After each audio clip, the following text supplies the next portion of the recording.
Are all you strong men kind of troublemakers at the end of the day? We're eclectic, man. We're all over the place, but definitely Eddie's a troublemaker. I'm a little bit. I bounce all around because I was number 8 out of 10 kids. So like I had the bigger and stronger brother who used to beat the crap out of me, but I also had like the younger brother who I'd beat up. So like I can kind of play it both ways, where I'll be nice and I'll be civil, or I'll be rough, and I go all over the place. But I think for the most part, strongmen, at least like on the inside, they're sweet guys. Most of us understand. We have a lot of power, and we have a lot of not status, but stature. Like it's almost immoral for us to be mean, Right. because it's not like a normal man being that way. For us, it carries a lot more weight. If we pick on somebody, it's not just somebody picking on someone. It's this giant picking on someone. Right. So, for the most part, we can be troublemakers, but not mean spirited. Right. Not physical kind of troublemakers, No, more no. like pranks and messing around. Yes, and things we like always that. mess with each other. Right. That definitely. I'm telling you, Nick Best has been on the butt end of a lot of pranks this year, and I'm sorry, Nick, but it was funny. It was fun.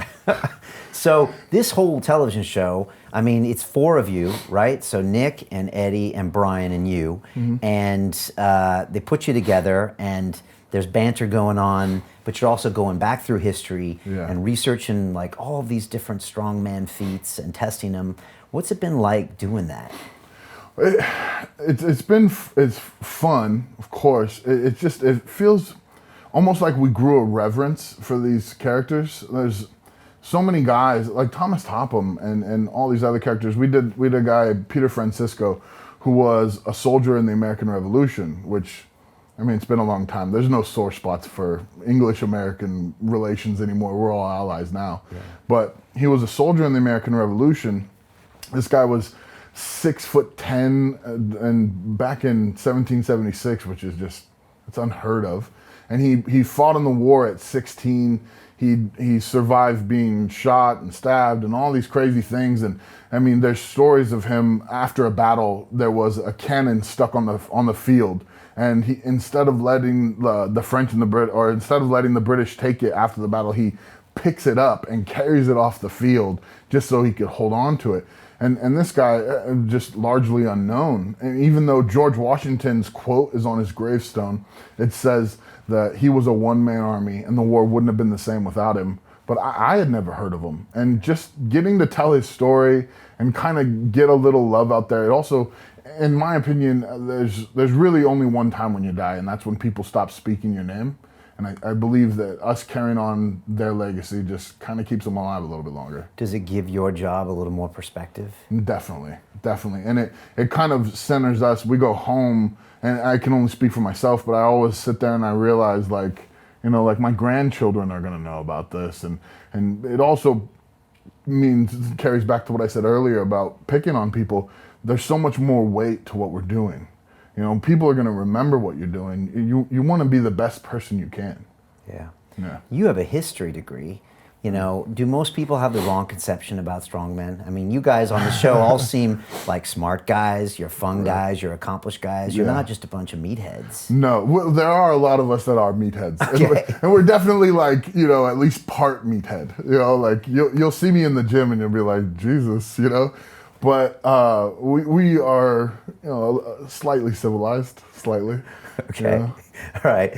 And what is the typical strongman like? I mean, everyone assumes you guys are tough guys, but you guys also have to have sides of you that aren't tough, right? Right. Well, most of us have kids. All of us on the show have kids, and you could see when we get our little breaks and we're all FaceTiming our kids and we're all talking baby talk and Daddy loves you, all that stuff. It's heartwarming.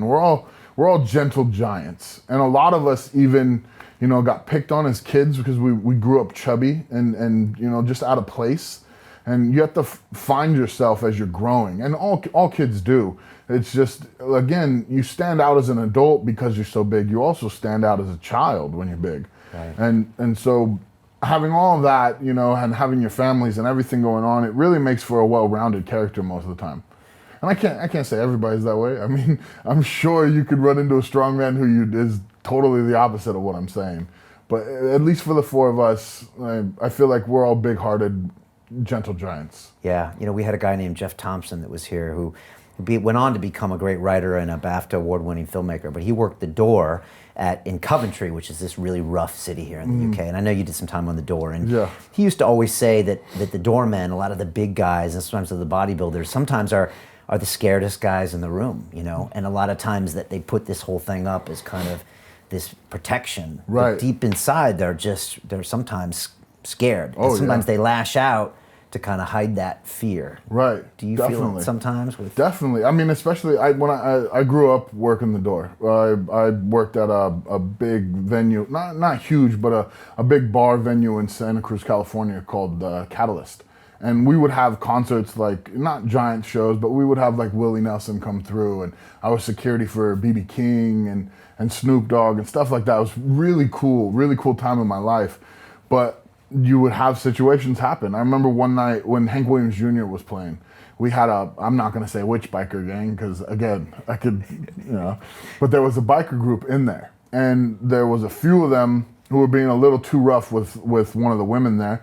And I told them, you know, I understand that this is okay in your culture, but it's not okay in my bar. And they got mouthy. So we escorted them out the back, and four of them wanted to fight, and we ended up getting into a tussle, and it got pretty rough. And the next night, it just goes back to a regular bar. There's no concert happening. I'm the only man at that door. And I'm terrified because I know they're gonna come in. I know they're gonna come back. And so I'm sitting at the door, and then all of a sudden I hear all the bikes pull up. You can hear them, and you hear them, and I'm just, oh my God, this is where it happens. This is where it goes, right? And in comes in this big group. In the very front, there was this short, older man who was just, he had to have been 80 years old. And he walking in front and all these bikers behind him, he looked up at me, because in the Catalyst, there's the front door and then there's stairs that go up to the bar. And I always sat at the top of the stairs. He looked up at me and he just went like that. I was like, fuck. It's like, all right. Like, I just put my head down and came down the stairs, you know, like almost like the principal's office, but come down there. And then he looks back and he tells his guys to come forward. And the four guys who were in the back with us the night before stepped forward, and they had their heads down. And so I started to feel a little bit better. And he goes, I just wanted you to know that we are very sorry for the way that these men acted. It will never happen again. He gave me his card. He said, if there's ever another situation like this, I want you to call me directly. I was like, whoa, you know, wow. Like, I like a big sigh of relief. All of a sudden I went upstairs and I was like, I'm okay. You know, it was intense, but stuff like that happens. Wow, because that could have got pretty nasty. Oh yeah, and I thought it would. Honestly, I was terrified that night.